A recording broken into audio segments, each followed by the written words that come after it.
আসসালামু আলাইকুম। শরীয়তপুর রান্নাঘরে আপনাদের স্বাগতম। ঘরোয়াভাবে দই তৈরির স্পেশাল রেসিপি নিয়ে এসেছি। চলুন দেখা যাক কিভাবে ঘরোয়াভাবে দই তৈরি করা হয়। দই তৈরির শুরুতেই আমরা নিয়ে নিয়েছি 1 কেজি পরিমাণ দুধ। এই দুধকে আমরা আগেই জাল দিয়ে ঘন করে 1 কেজি পরিমাণ বানিয়ে নিয়েছি। এখন আমরা আরও জাল দিয়ে আরও ঘন করে নিব।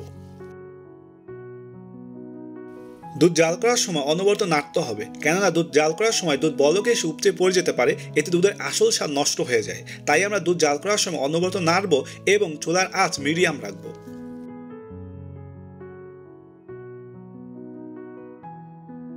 দুধ অনেকটা ঘন হয়ে আসলে এবার দিয়ে দিব পরিমাণ মতো চিনি।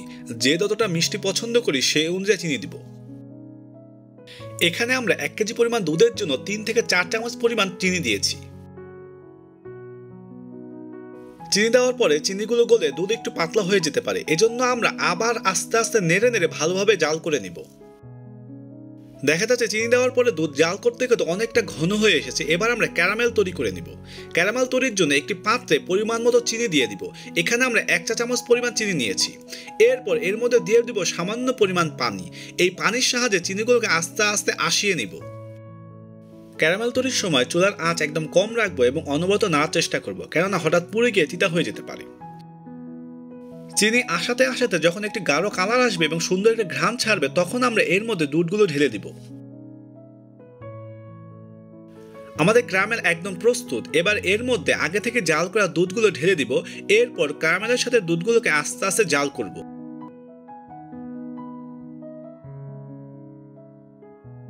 ক্যারামেলের সাথে দুধ জাল দেওয়ার ফলে দইয়ের মধ্যে, বগুড়ার দইয়ের মধ্যে একটি সুন্দর কালার আসবে এবং খেতেও সুস্বাদু হবে। তাই আমরা খেয়াল রেখে সুন্দর মতো ক্যারামেল তৈরি করে সেই ক্যারামেলের সাথে দুধগুলোকে জাল দিয়ে আস্তে আস্তে ঘন করে নিব।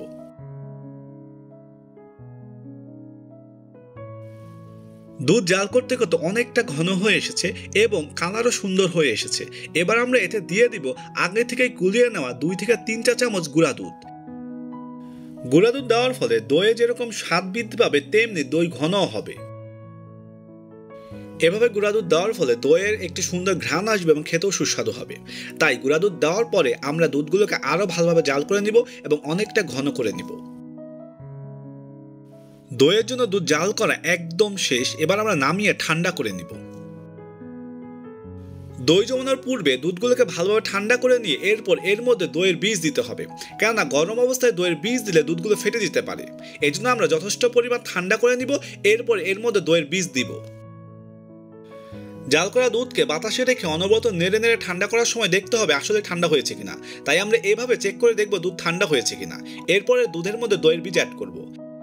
এখানে আমরা 1 টেবিল চামচ পরিমাণ দইয়ের বীজ অ্যাড করে নিব। ঘরে পাতা আগের দই কিংবা দোকান থেকে কিনে আনা ভালো দই এখানে অ্যাড করব। এরপরে দইগুলোকে দুধের সাথে ভালোভাবে মিশিয়ে নিতে হবে। দই তৈরির জন্য ভালো বীজ নিতে হবে, এতে দই সুন্দর হবে। আমাদের দুধে দই মেশানো একদম শেষ। এবার আমরা পরবর্তী ধাপের দিকে আগাবো। দই জমানোর জন্য একটি মাটির পাত্রে কিছু পরিমাণ বীজ দই ম্যাশ করে নিয়েছি। এরপর বীজ দই মেশানোর দুধ পাত্রে ঢেলে দিব।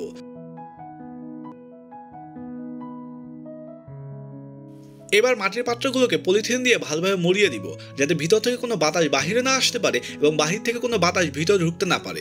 এরপর প্লেট দিয়ে ভালোভাবে ঢেকে দিতে হবে।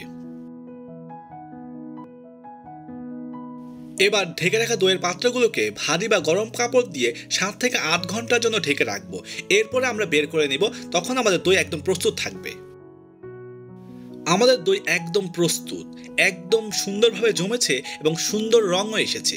দেখা যাচ্ছে একদম বগুড়ার দই।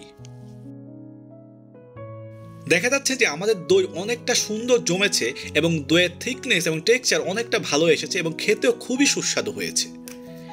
যদি আমাদের ভিডিওকে ভালো লেগে থাকে এবং আমাদের রেসিপিগুলো পছন্দ হয়ে থাকে, তাহলে আমাদের চ্যানেলকে সাবস্ক্রাইব করুন, আমাদের ভিডিওগুলো পছন্দ করুন, লাইক করুন, শেয়ার করুন এবং আমাদের সাথেই থাকুন। ধন্যবাদ।